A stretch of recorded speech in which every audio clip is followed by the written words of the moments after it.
Congratulations, Ryan. How are you feeling? Yeah, very pleased. It's monkey off my back and all that sort of stuff. Tried not to make a big deal of it, but everyone jumped on me and made a big deal of it, so I had to go along with it.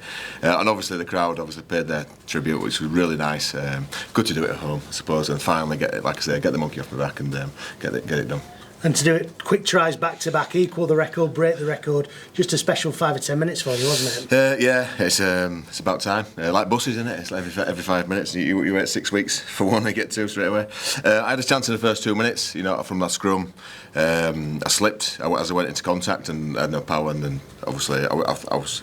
If I had my studs in my ground, I'd like to think I'd have got there, but obviously I didn't. And then got bundled over the sideline, so that was a bit opportunity missed. But obviously got there after 72 minutes. How much has it played on your mind then these last few weeks? Only when other people, force it on me through Twitter and Instagram and social media. Let's say it's not called Twitter anymore, is it? It's called X. But yeah, so through media and all that sort of stuff, throwing it at me. In fact, Sky got in touch the week before the Warrington game. So when I got one behind, Sky got in touch on a Wednesday. We played Warrington at their place on Friday, saying, "Oh, what sort of videos do you want playing? When you score." I'm like, I'm not thinking about that. I'm thinking about just doing my normal job. I don't go out thinking, right, I'm going to score this week, because that's not how I operate. It's about doing things for the team, and if opportunities arise, I'll score. I'll do my best to score anyway. And that's so. It was a bit. It set me back a little bit. And obviously it took me a while to get back right, and we got it done tonight finally. Have you had many conversations with Danny about it? I've seen him today. I went for a coffee with him today. He mentioned it, obviously tongue in cheek. It's never serious. It's like it's about time we're going to score tonight. I said, well, I don't know. I hadn't touched the ball much in the last couple of weeks, but like they say, finally we got it done. You've obviously scored all these tries in this Super League career that you've had with both Leeds Rhinos and Hull Kingston Rovers. To make a mark at two clubs like that, Ryan, how special is it? Yeah, well, it was a bit of a curveball, that. I wasn't expecting that one, but yeah, it's really pleasing. Obviously, I'm going back to Leeds next year, but and like people refer to me as a Rhino, but I'd like to equally say that I'm a Robin as well. I'm proud to have played in the red and white of Hull. And done what I've done for the club, and since I've been at the club I think it's been on an upwards trajectory. We haven't finished yet, we've still got a lot to play for this year, and we're in a great position.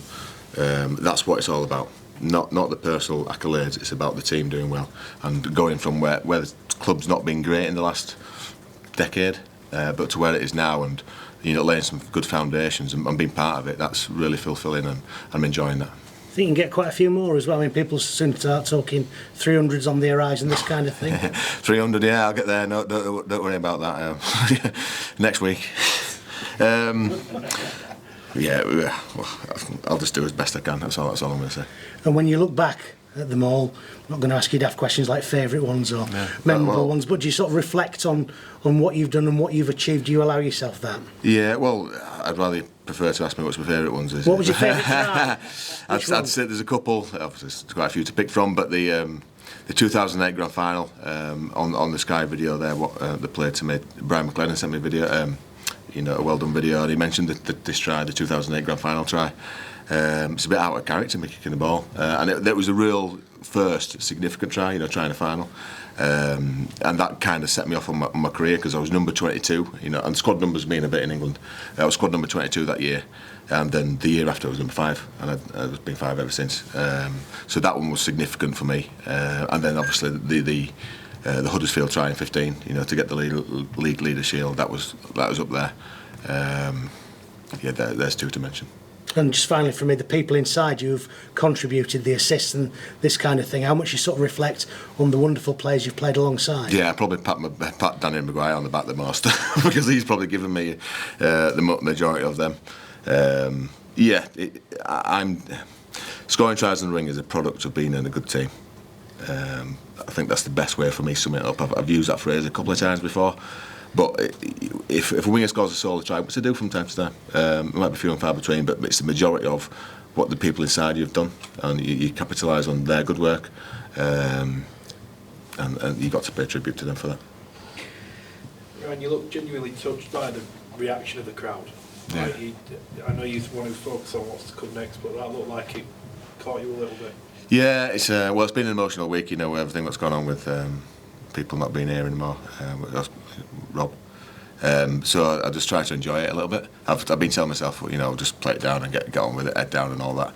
But I thought, yeah, I'll try. I'll enjoy it then. Why not? The people obviously turned out in good fashion tonight, and really, you know, they've been waiting for a couple of weeks to get it sung. So they sang in numbers. So yeah, it was pleasing. The Sky cameras caught you sort of looking up at the sky after you equalled the record, and they were sort of suggesting, you know, there's a little moment to do with Rob. I don't want to necessarily ask if that's the case, but just how difficult has it been for you, and you know, everything? Well, obviously, yeah. Yeah, it's been a tough week, and I'm normally very good with my emotions. I can put up a great brick wall. I've got a good. Well, people who know me close, you know, teammates and stuff, know that I've got a great poker face, if you will.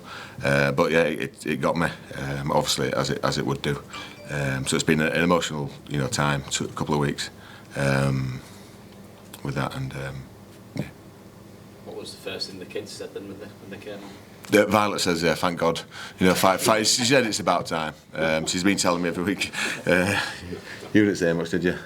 No. We have a. He plays it down. We have a competition because he plays. He's playing tomorrow. He's scored a few tries, and we have a competition about who scores the most. And he's a bit out in front. I might call you though. We'll see tomorrow.